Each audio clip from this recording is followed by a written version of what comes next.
Penipuan dan pencucian uang biro perjalanan umroh murah meresahkan banyak orang. Polisi menangkap I, seorang guru madrasah di Sukajaya, Kabupaten Bogor, Jawa Barat. Korban penipuan investasi 212 Maret pada Jumat lalu. Pak Mansur menyampaikan dengan pakai agama, meyakinkan kita dengan dalil-dalil dan ayat Al-Quran. Saya udah 2 kali di penjara juga. Berangkat ke Barreskrim, semua laporin balik udah.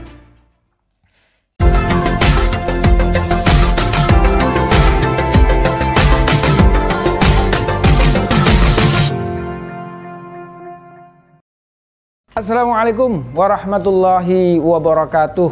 Para pemirsa netizen sekalian, apa kabar? Selamat berjumpa kembali dengan channel kita, Klinik Hukum Santri. Bismillahirrahmanirrahim. Alhamdulillahirrahmanirrahim. Pemirsa sekalian, hari ini kita akan bahas isu yang sangat panas ya, yang terkait dengan masyarakat ya, yaitu investasi bodong berkedok agama. Nah, ini pasti para netizen sekalian sering kali mendengar kasus-kasus seperti ini ya. Dari mulai kalau kita pernah dengar kasus Kampung Kurma, kemudian kasus 212 Maret, kemudian kasus First Travel ya. Nah, dan terakhir nih yang paling hangat sekalian adalah kasusnya investasi terkait Ustadz Yusuf Mansur, Ustadz yang sangat fenomenal dan terkenal di tanah air. Pasti teman-teman sekalian sangat akrab dengan nama itu dan sangat mengenal beliau, karena beliau memang orang yang sangat terkenal di tanah air kita ini dan punya pondok pesantren yang cukup besar. Dengan mengedepankan asas praduga tak bersalah, kita akan membahas ya, tentang masalah investasi bodong berkedok agama ini, para netizen sekalian. Sebenarnya pengertian investasi berkedok agama ini bisa sangat luas, para netizen sekalian ya. Yang pertama adalah berkedok agama ini bisa dalam konteks artian investasi itu memang investasi yang menggunakan jargon-jargon agama. Misalnya kan selama ini para netizen sekalian biasanya segmentasi yang disasar adalah orang-orang yang baru hijrah. Hijrah dalam artian mereka ingin berubah dari semula, misalnya katakanlah dulu ingin investasi atau menanamkan uangnya di perbankan yang dianggap riba, kemudian ingin menarik uangnya dan menginvestasikan itu di sebuah bentuk investasi yang halal, bukan tidak termasuk riba dan sebagainya. Juga bisa juga investasi berkedok agama ini sebenarnya investasi biasa saja, namun menggunakan para ustadz, dai kondang atau para agama yang kemudian menarik minat mereka untuk berinvestasi pada usaha tersebut. Nah, ini sebenarnya nanti kita akan coba bagaimana sebenarnya solusinya ya, untuk bisa kemudian melakukan apa yang bisa dilakukan terhadap apabila kemudian kita masuk dalam investasi tersebut dan mengalami kerugian dan sebagainya ya. Nah, jadi yang pertama, para saudara netizen sekalian, hati-hati dengan investasi yang biasanya dimulai dengan mendatangkan dai ya, kemudian memberikan dalil-dalil agama dan sebagainya. Itu sangat hati-hati, karena investasi itu tidak bisa, para netizen sekalian, dilihat dari dalil-dalil agama ya, tapi harus dilihat dari kredibilitas yang akan melakukan usaha tersebut, yang akan usaha yang akan kita investasikan ini siapa sebenarnya yang menjalankan, apakah bagus kredibilitasnya atau tidak bagus, sudah berpengalaman atau tidak, itu harus kita lihat, track recordnya harus kita lihat ya. Yang kedua, karakter dari orang pengusaha yang akan kita tanamkan investasi itu bagus atau tidak ya, itu juga harus dijadikan pertimbangan. Jadi bukan jangan kemudian tertarik karena semangat agama saja. Boleh, benar, ada semangat bagus untuk hijrah sebagainya, untuk menanamkan investasi di tempat yang halal, itu bagus sekali, kita acungin jempol dan kita dukung sepenuhnya. Tapi tetap rasionalitas kita, logika kita tetap harus dijalankan, para netizen sekalian. Jangan kemudian karena kita sangat taat pada agama, ingin hijrah, benar-benar ingin hijrah ya dari sesuatu yang tidak halal menjadi halal, kemudian terbawa emosional kita dan menghilangkan segi rasionalitas kita. Akhirnya kita terjerumus ke dalam kerugian karena investasi tersebut. Ini yang terjadi para netizen sekalian pada investasi-investasi misalnya di 212 Maret. Ini konsepnya kalau kita coba analisa, sebenarnya 21 Maret ini adalah, para hadirin sekalian, kalau kita lihat dulu kan ada demo tentang 21 Maret yang terkait dengan penistaan agama Ahok. Nah, ini para netizen sekalian yang ikut 21 Maret ini pasti sangat semangat untuk membela agama kita, membela Al-Quran. Nah, kemudian berkumpul dalam satu, nah semangat inilah yang kemudian ternyata bagi sebagian orang merupakan kesempatan ya, untuk menarik minat untuk berinvestasi. Padahal orang yang menjalankan investasi tidak punya kemampuan untuk melakukan usaha.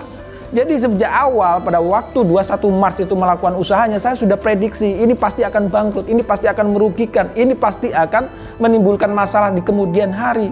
Karena track record orang yang melakukan usaha tidak bagus dan banyak sekali kompetitor-kompetitor misalnya Indomaret, Alfamart yang tentu dari segi kekuatan finansial, dari kekuatan lobby dan sebagainya, dari jaringan, dari nanti harga yang menentukan harga dan sebagainya tentu jauh lebih unggul dibandingkan 21 Maret.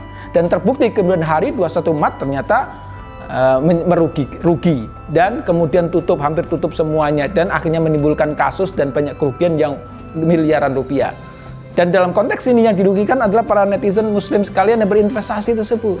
Ya itu, sekali lagi hati-hati. Selain itu juga kalau kita lihat, kita pernah dengar juga kampung kurma. Ini mungkin sebelum 21 Maret sudah sering sekali kita dengar kasus kampung kurma. Ya, kampung kurma ini saudara-saudara sekalian adalah menawarkan sebuah konsep perumahan, ya, di mana pengusahanya ini yang menerima investasi ini akan membangun sebuah real estate. Di situ akan dibangun sebuah kampung kurma yang seolah-olah di Mekah dan Madinah. Ya, betapa indahnya itu, pasti para netizen sekalian, para investor sekalian akan tertarik karena giroh, semangat untuk beragama, semangat untuk mencintai Allah dan Rasulnya, semangat untuk melaksanakan ajaran-ajaran agama itu semakin tinggi. Dan ketika ada mendengar tawaran investasi yang menakjubkan itu, ya, apalagi di tempat itu nanti katanya akan dibangun pesantren tahfidz dan sebagainya. Nah, kemudian usaha kurma yang bisa dijadikan investasi, maka mereka akan berbondong-bondong tertarik. Sayangnya para netizen sekali lagi jangan hilangkan rasionalitas kita dalam berinvestasi. Ketika berinvestasi harus diteliti benar-benar, pertama track record dari pengusahanya, yang kedua bagaimana keuntungannya bisa diperoleh, ya, bagaimana kredibilitas daripada pelaku usahanya. Itu tetap tidak boleh hanya mengandalkan giroh semangat keagamaan saja. Dan ini memang yang dimanfaatkan oleh para pelaku-pelaku kejahatan seperti itu. Ya, jadi mereka benar-benar mencoba menghilangkan segi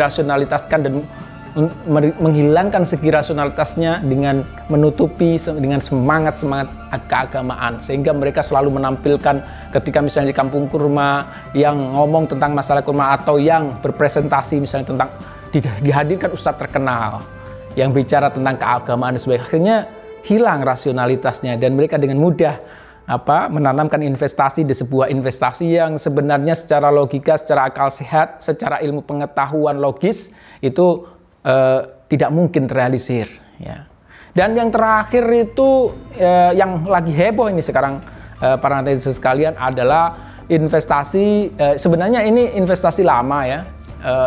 Yang terkait dengan Ustadz Yusuf Mansur. Ya, Ustadz Yusuf Mansur ini sebagaimana kita ketahui, ya, sebagaimana saya katakan di awal tadi, merupakan Ustadz yang sangat fenomenal. Ustadz muda, Ustadz yang sangat terkenal, pernah kuliah di Universitas Islam Syarif Hidayatullah Jakarta, ya, dan merupakan keturunan orang hebat, ya, ulama terkemuka, tokoh Betawi dan sebagainya.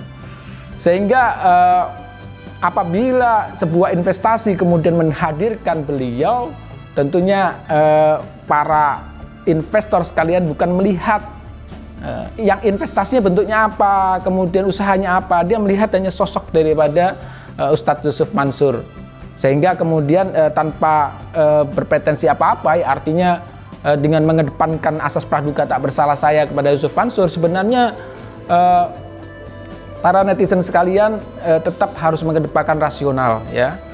Nah, kalau yang terakhir-terakhir ini misalnya terkait dengan Ustadz Yusuf Mansur misalnya ya, yang terkait ini memang banyak sekali sebenarnya kalau kita lihat di media ya, kita hanya coba mengambil dari media saja.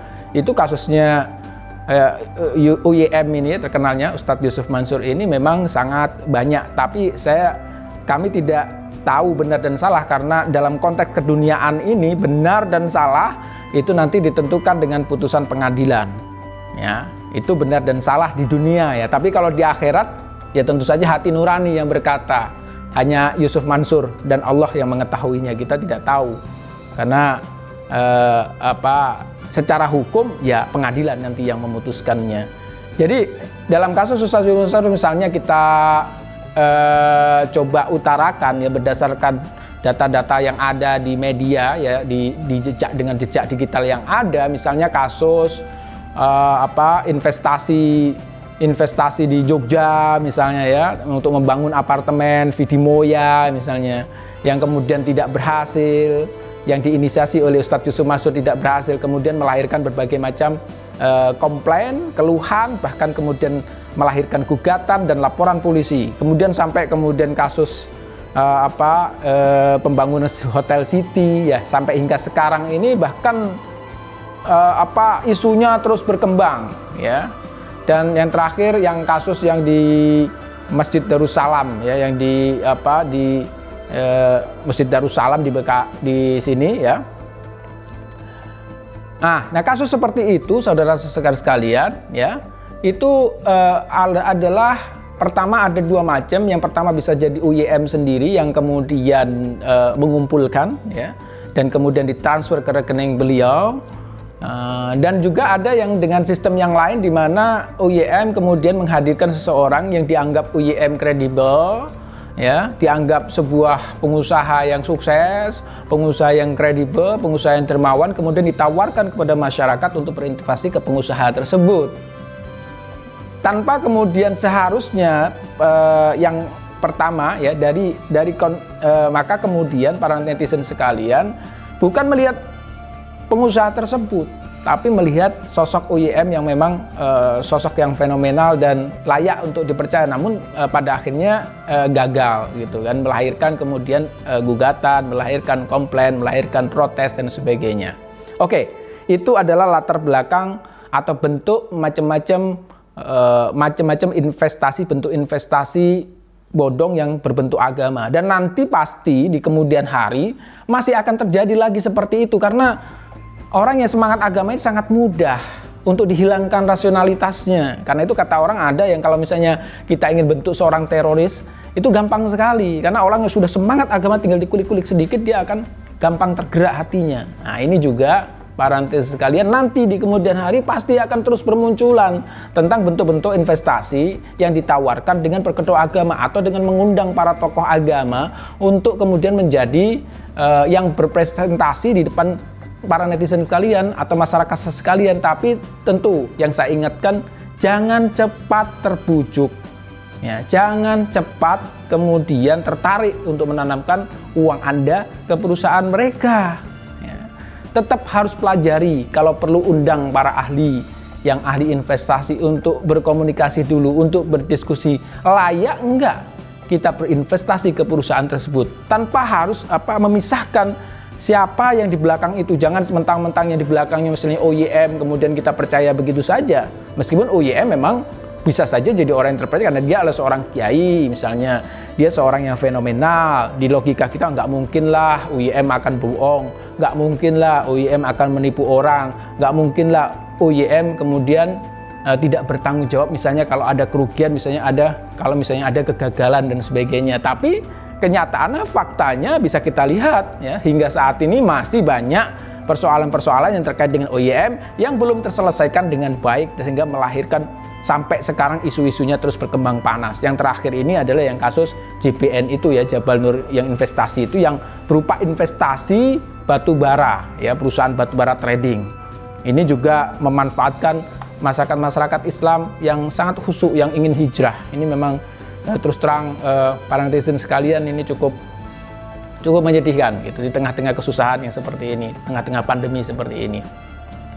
Jadi pertama, untuk para calon investor ya, jangan melihat siapa yang datang untuk presentasi ya, apakah itu ustadz dan sebagainya, tapi tetap harus pertahankan rasionalitas kita dalam berinvestasi dengan berkomunikasi, dengan bertanya kepada yang para ahli, kemudian dengan detail menanyakan tentang jenis usaha tersebut, apakah memang itu layak untuk dijadikan investasi. Yang kedua, agar tidak tertipu, agar tidak terrugi atau tidak mengalami kerugian, tidak mengalami penipuan ya dalam kasus-kasus investasi berkedok agama ya. Jangan tertarik dengan imbal hasil atau bagi hasil yang besar ya. Seperti misalnya di JPN itu imbal hasilnya terkadang tidak rasional. Misalnya kalau bagi hasil itu tidak dijelaskan bagi hasil itu dari modal atau dari keuntungan. Ini tidak jelas. Yang penting mereka hanya mengomong tentang masalah keuntungan saja. Tanyakan tentang kerugiannya. Kalau kerugian siapa yang bertanggung jawab dan sebagainya, itu harus secara detail dipertanyakan pada mereka. Ya, jadi harus lebih detail. Dan kalau misalnya dia membagikan hasil yang begitu besar, bagaimana dia bisa menghasilkan keuntungan yang begitu besar dan apakah itu akan stabil atau tidak? Bisa jadi pertama kali saja kita akan diberikan untung yang lumayan, tapi di kemudian hari hilang lenyap begitu saja. Dan itulah yang terjadi di akhir-akhir ini. Karena mereka selalu mengandalkan namanya skema Ponzi, para netizen sekalian. Skema Ponzi itu maksudnya adalah mereka akan membayar keuntungan itu bukan dari hasil usaha, keuntungan usaha, tapi mereka membayar keuntungan itu dengan uang yang diberikan oleh investor baru. Jadi ketika investor barunya sudah tidak ada, maka kemudian pasti akan kolaps dan akhirnya terjadi kerugian. Ya, jadi itu yang pertama adalah tetap kita harus hati-hati mempertahankan rasionalitas kita, jangan semangat keagamaannya saja dengan kemudian bertanya dan sebagainya. Kedua, jangan tertarik dengan imbal hasil yang tinggi. Bahkan kalau diberikan imbal hasil yang tinggi yang tidak rasional, tetap para netizen sekalian harus lebih mempertanyakan lebih detail kepada investor tersebut. Dari mana ini kok bisa seperti ini? Nah, kemudian siapa yang bertanggung jawab, diselidikin. Ya, kalau perlu mengundang ahli hukum korporasi seperti misalnya saya gitu, diundang. Ini gimana saya, karena saya pernah punya pengalaman seperti itu. Para netizen sekalian, ada orang yang menawarkan untuk investasi di sebuah perusahaan ratusan miliar rupiah ya. Kebetulan waktu itu klien saya itu di kelapa sawit dengan teknologi yang tinggi dia tawarkan, tapi menurut saya tidak rasional. Mengapa kita harus investasi perusahaan itu yang baru? Lebih baik 200 miliar kita berikan pabrik kelapa sawit, itu jadi jelas di situ bisa menghasilkan dan sebagainya. Dan ternyata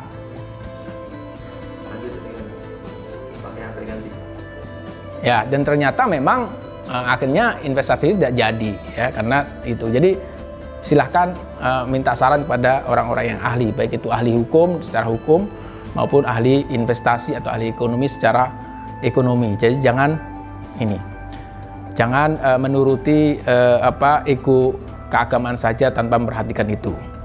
Yang kedua, saudara-saudara sekalian, sekarang bagaimana sih solusinya? Nah, ini yang paling penting ini, karena saya ini kan klinik hukum ya, bukan klinik ekonomi atau klinik agama. Nah, tentunya kita akan berbicara tentang bagaimana solusinya, bagaimana kalau memang kita sudah mengalami kerugian itu ya. Saudara-saudara sekalian, yang terkait dengan kasus-kasus seperti ini, pasal yang biasa digunakan kalau kan ada dua saluran nih para netizen sekalian untuk kemudian ada dua saluran ya.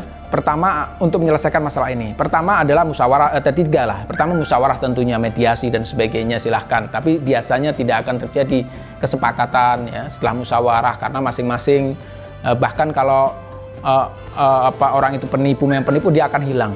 Nah, kalau orangnya masih ada, bahkan dia kemudian tidak mau menemui dan sebagainya, sehingga tidak terjadi kesepakatan.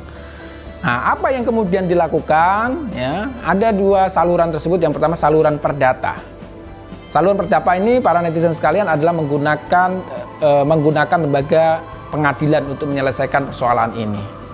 Nah, ini biasanya melalui saluran perdata ini akan terjadi gugatan perdata, baik itu atas dasar prestasi atau perbuatan melawan hukum.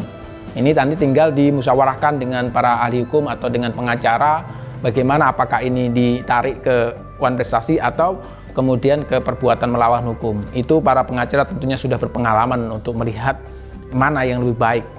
Apakah atas dasar uang prestasi gugatannya atau justru dengan menggunakan perbuatan melawan hukum. Yang kedua adalah jalur pidana. Nah, ini seringkali juga digunakan karena ini jalur yang lebih singkat dibandingkan jalur keperdataan. Karena jalur keperdataan, sebagaimana para netizen sekalian ketahui, akan terjadi proses yang cukup lama. Mengapa? Karena dia akan melalui tingkat pertama, pengadilan negeri, kemudian tingkat banding, pengadilan tinggi, kemudian mahkamah, kasasi, dan juga masih ada satu di tingkat Mahkamah Agung, yaitu PK.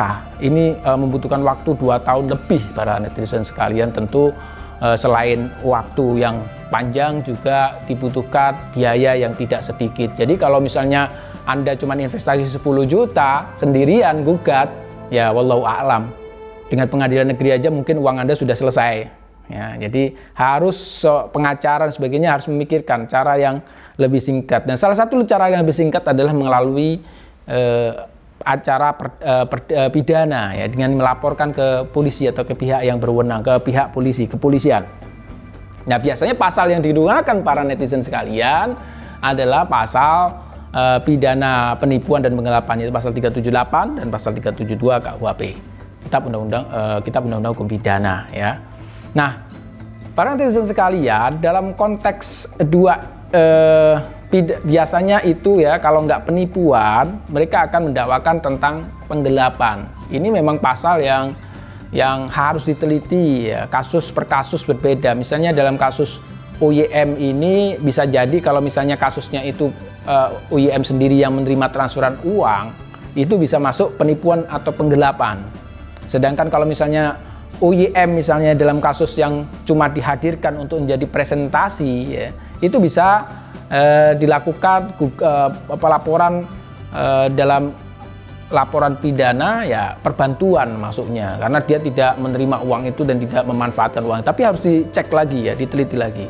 Demikian pula adalah kasus misalnya kasus 212, itu juga harus dilihat siapa yang menerima uang tersebut, ya, karena ini sangat menentukan sekali. Nah, apakah itu penggelapan, apakah penipuan, ataukah penipuan dan penggelapan, itu pasalnya akan dicantumkan bersama-sama dan sebagainya, alternatif atau kumulatif dan sebagainya, itu sangat penting sekali. Nah, itu yang lebih singkat karena ketika laporan polisi, tentunya kita mengambil laporan polisi atau perdata itu bisa kita lihat strateginya, ya. Kalau misalnya kita pakai pidana, itu biasanya sebenarnya pidana itu tidak untuk mengembalikan kerugian, ya, pidana itu. Misalnya ke lapor polisi untuk kemudian mengambil kerugian, sebenarnya tujuan pidana adalah memidanakan seseorang karena telah melakukan perbuatan pidana, ya. Nah, bukan seperti perdata. Kalau perdata mengembalikan kerugian, tapi pidana bisa jadi ketika ada kesepakatan perdamaian di antara mereka, misalnya mereka akhirnya mau mengembalikan, maka laporannya akan dicabut, maka di situ bisa ada fungsi untuk mengembalikan kerugian. Nah, misalnya dalam kasus first travel itu dilakukan gugatan, ya, dan kemudian kepailitan, proses kepailitan juga.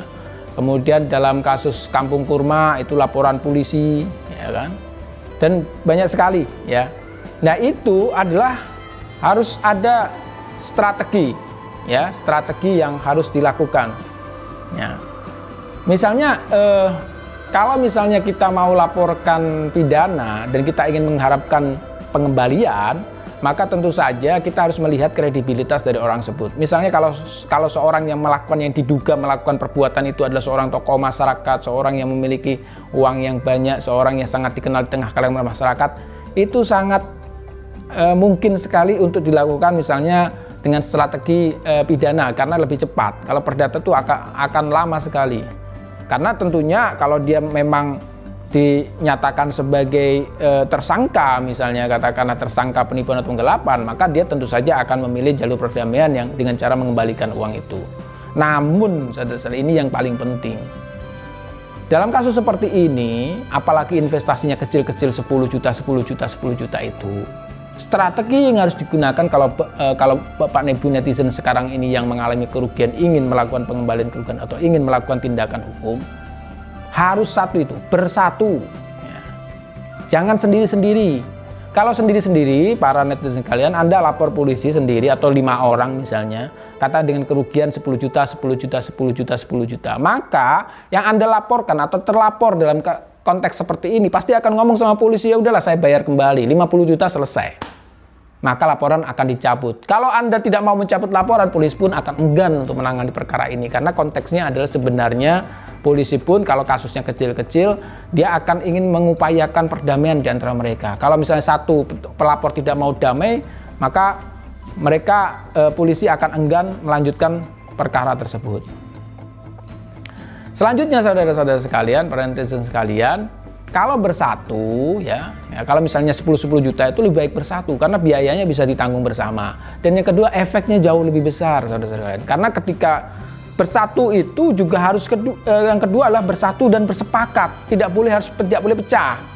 Karena terkadang misalnya katakanlah bersatu nih ada katakanlah yang dirugikan, misalnya ada banyak, misalnya ada 100 orang misalnya bersatu semua, 100 orang kali 10 juta itu misalnya katakanlah ada 1 miliar jumlah kerugian.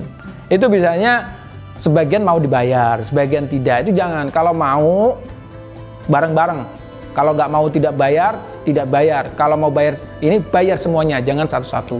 Nah itu insya Allah ya, kalau melakukan seperti itu akan tingkat keberhasilannya jauh lebih tinggi. Karena yang saya amati selama ini, misalnya dalam kasus terkait dengan UIM ya, laporan polisi di mana-mana itu gagal semua ya. Gagal semua ini saya tidak tahu, tapi menurut saya ini karena tidak ada persatuan. Yang ngelapor cuma 5 atau 4 atau 10, sementara pelapor lain itu tidak ada, sehingga ini bukan kasus yang besar yang kemudian menjadi perhatian atau atensi dari kepolisian. Karena itu kalau para netizen sekalian kerugiannya kecil, maka lebih baik bikin posko, misalnya posko korban, misalnya kayak First Travel dulu bikin posko korban, mengumpulkan semua korban sehingga cukup banyak. Kalau perlu demo kepada para korban-korban itu, demo bersama-sama untuk mengambil atensi masyarakat, demo ya tentunya dengan prosedur yang sesuai aturan hukum ya, demo memprotes kepada pihak-pihak yang merugikan tersebut, baik 212 dan sebagainya, atau yang pengusaha kampung kurma dan sebagainya yang diduga melakukan itu, sehingga menimbulkan atensi dari publik, menimbulkan atensi dari pemerintah untuk kepolisian untuk lebih memperhatikan persoalan itu. Karena kalau sedikit, pemerintah pun atau kepolisian pun tidak memberikan atensi khusus terhadap persoalan tersebut. Apalagi kalau misalnya 5 ya biasanya seringkali terlapor dalam hal ini yang merugikan biasanya, atau yang diduga merugikan pasti akan meminta perdamaian. Maka persoalan ini tidak akan bisa diselesaikan dan akan terus berkembang. Karena itu para netizen sekalian ya, tentunya saya ingatkan kembali, hati-hati ya. Di kemudian hari pasti masih banyak lagi. Sekarang ini saya dengar juga banyak yang membuat perumahan dengan konsep agamis yang ditawarkan kepada kita dengan janji-janji dan sebagainya ya. Kalau perlu konsultasi kepada arah ahli hukum atau para ahli ekonomi, para ahli investasi untuk memantapkan hati, dan kemudian sholat istikharah pada waktu malam hari untuk bertanya kepada Allah, tentunya karena Allah yang maha mengetahui semuanya ini. Kemudian bertawakal kepada Allah. Yang kedua, kalau memang sudah mengalami kerugian ya, yang bisa saya simpulkan dalam kasus klinik ini, apabila mengalami kerugian maka ada 2 jalur. Pertama ada 3 jalur, pertama musyawarah, 3 pidana, keempat perdata ya. Kalau mengambil musyawarah, kalau misalnya tidak berhasil, kita bisa mengambil jalur perdata, tapi perdata ini akan menghabiskan waktu yang cukup panjang, apalagi kalau mereka tidak bisa kooperatif. Kalau terlapor tidak bisa kooperatif, maka jalurnya akan sangat panjang dan lama sekali, bisa 2 tahun lebih sampai inkrah atau berkekuatan hukum tetap. Nah, jalur yang ketiga yang lebih singkat mungkin jalur pidana, tapi jalur pidana ini sekali lagi jangan bergerak sendiri-sendiri. Insya Allah kalau bergerak sendiri-sendiri akan gagal. Pertama, karena tidak menimbulkan atensi bagi pihak kepolisian untuk lebih detail dalam meneliti masalah ini dan mencari terlapornya atau mencari dugaan tindak pidananya pada terlapor. Dan yang kedua, bisa jadi terlapor dengan mudahnya membuat kesepakatan perdamaian ya, dengan membayar Anda sekalian, padahal Anda inginnya adalah keadilan, bukan hanya pembayaran.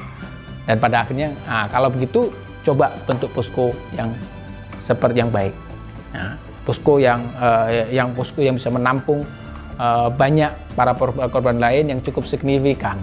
Kalau perlu bisa melakukan apartnya demonstrasi, ya, protes, istilahnya protes dengan tentunya demo yang tidak mengganggu masyarakat, yang sesuai dengan aturan demo yang berlaku. Ya.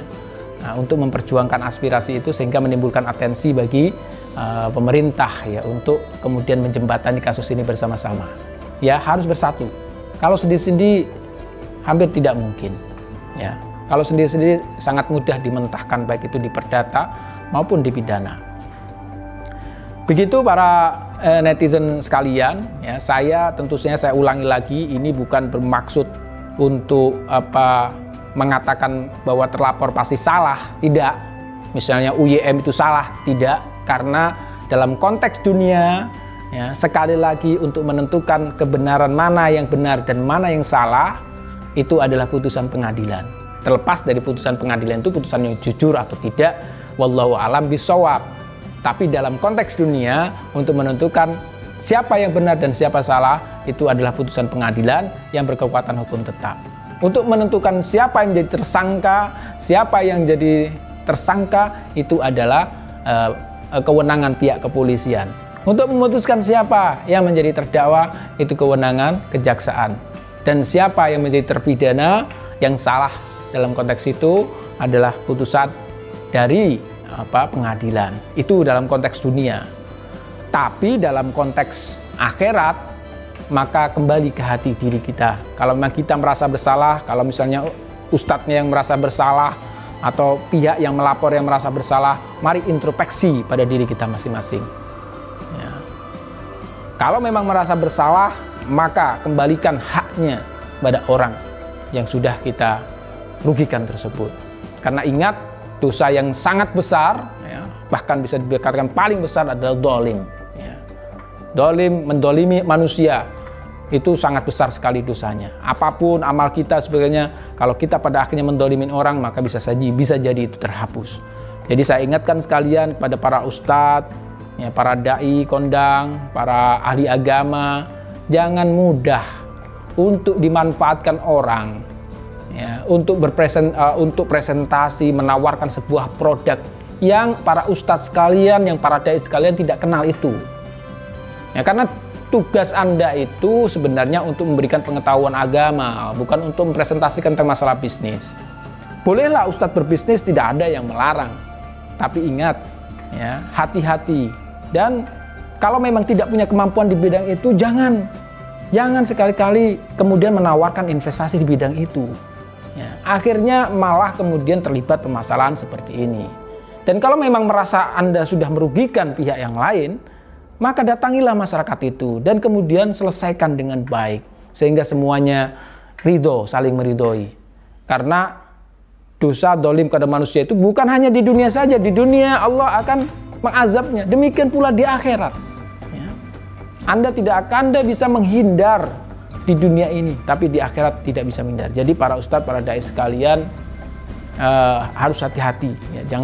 Jangan mudah dimanfaatkan oleh orang untuk kemudian mempresentasikan sebuah investasi agar masuk, ya, tanpa Anda mengetahui detail sebenarnya pengusahanya seperti apa, produknya seperti apa, hasilnya bagaimana dia bisa dapat hasilnya. Yang kedua, jangan juga gampang untuk menawarkan investasi, karena apa yang Anda omongkan itu akan didengar oleh masyarakat karena Anda adalah tokoh panutan masyarakat. Ketika Anda menawarkan sebuah investasi, Anda harus yakin bahwa investasi itu akan menguntungkan bagi masyarakat. Apabila kemudian merugikan, maka Anda harus di depan bertanggung jawab, tanpa kemudian keluar Anda bertanggung jawab, ya nanti saya akan beresin dengan datangin masyarakat itu, sehingga mereka ridho. Ya, itu yang saya bisa berikan pesan kepada para dai yang sekarang ini lagi terlibat masalah, ya. Baik itu sebagai pihak yang dimanfaatkan atau bahkan pihak yang menawarkan investasi. Demikian, ya, para netizen sekalian, pemirsa sekalian, sedikit yang bisa saya diskusikan. Nanti kita akan berdiskusi lebih banyak. Silakan para netizen sekalian, kalau ada pertanyaan ya bisa melalui kolom chat ya. Dan jangan lupa para netizen sekalian, biar saya sebagai seorang ahli hukum dalam konteks ini bisa memproduksi hasil-hasil yang lebih berkualitas, bisa menjawab pertanyaan-pertanyaan masyarakat terkait tentang hukum ya, baik bukan hanya hukum semata, tapi dikaitkan pertanggungjawaban kita nanti insya Allah di akhirat. Sehingga para netizen jangan lupa subscribe dan bunyikan lonceng, subscribe channel ini dan bunyikan lonceng, sehingga selalu akan mendapatkan update dari channel ini. Apabila ada pertanyaan-pertanyaan silahkan lewat kolom chat atau nanti di WA, kalau memang nanti dicantumkan WA saya silahkan ya. Tapi jangan telepon karena mengganggu saya. Gitu para netizen sekalian, kami akhiri wabillahi taufiq wal hidayah. Wassalamualaikum warahmatullahi wabarakatuh. Salam santri.